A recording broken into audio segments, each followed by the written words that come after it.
வணக்கம் குட்டீஸ், தமிழோடு பழகலாம். ஆடையின் பெயர் புடவை. பொருந்தாத வார்த்தையை கண்டுபிடியுங்கள். மழைக்காலம், நிகழ்காலம், கோடைக்காலம், குளிர்காலம். விடைய கமெண்ட்ல டைப் பண்ணுங்க. வீடியோவை சப்ஸ்கிரைப் பண்ணுங்க, ஷேர் பண்ணுங்க, லைக் பண்ணுங்க, கமெண்ட் பண்ணுங்க. குட்டீஸ், கதை பகுதியில் பாட்டி சொன்ன கதைகளை கேட்கலாம் வாங்க. கதையின் பெயர் சிந்தாமல் சிதறாமல். ஒரு ஊரில் பாட்டியும் பேரனும் இருந்தாங்க. ஒரு சமயம் பேரன் சாப்பிட்டுட்டு இருந்தான். பாட்டி அவனுக்கு பரிமாறிட்டு இருந்தாங்க. சாப்பிட்டுட்டு இருக்கப்ப இவன் சோற்று பருக்கைகள் இருக்கு இல்லையா, சாதம் பருக்கை, அதெல்லாம் சிந்திகிட்டே சாப்பிட்டுட்டு இருந்தான்.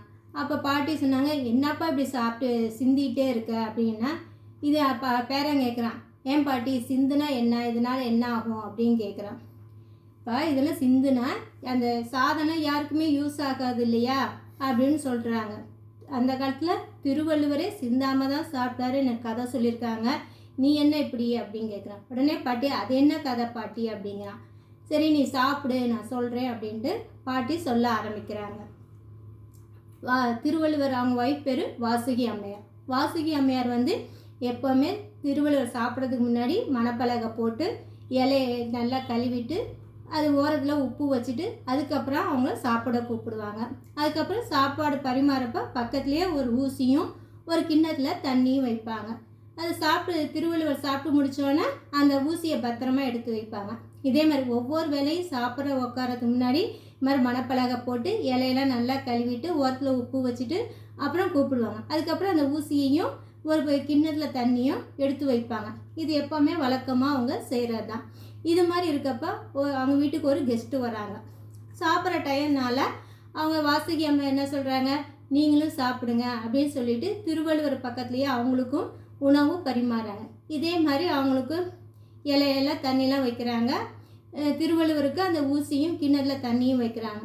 அப்போ அந்த கெஸ்ட்டு பார்த்துட்டு, இது எதுக்கு ஊசியும் ஒரு கிண்ணத்தில் தண்ணியும் அப்படின்னு கேட்குறாங்க.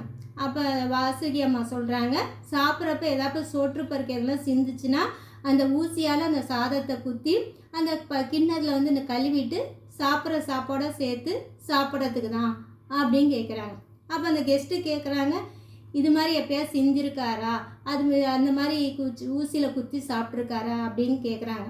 அதுக்கு வாசுகி அம்மா சொல்கிறாங்க, இல்லை நானும் எப்பயும் சிதறாமல் தான் பரிமாறிக்கேன், அவரும் பதறாமல் சிந்தாமல் தான் சாப்பிட்ருக்காரு அப்படின்னு சொல்கிறாங்க.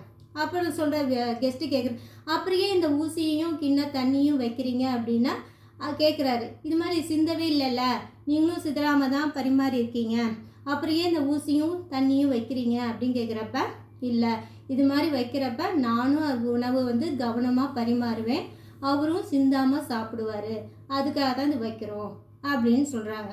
இது மாதிரி பாட்டி சொல்கிறான். இது மாதிரி கதை இருக்குது. அதே மாதிரி இன்னொரு கிராமத்துலேயும் இன்னொரு நம்பிக்கை இருக்குது. என்ன அப்படின்னா, நம்ம எவ்வளோ சோற்று பருக்கைகள் சிந்துறோமோ மேல் உலகத்துக்கு போகிறப்ப கடவுள் நம்ம கண் இமையால் அதை எடுக்க வைப்பாராம். அதனால் சிந்தாமல் சாப்பிடுங்க அப்படின்னு சொல்கிறாங்க. அது ஒரு கதை மூலியமாக. ஏன்னா அப்போ தான் குழந்தைங்க சிந்தாமல் சாப்பிடுவாங்க. சிந்துன்னா அதுக்கு யாருக்கும் யூஸ் இல்லைல்ல அப்படின்னு. உடனே பேரன் சொல்கிறேன், பாட்டி நானும் புரிஞ்சுக்கிட்டேன், இனிமேல் நான் சாப்பிட்றப்ப சிந்த மாட்டேன் அப்படின்னு.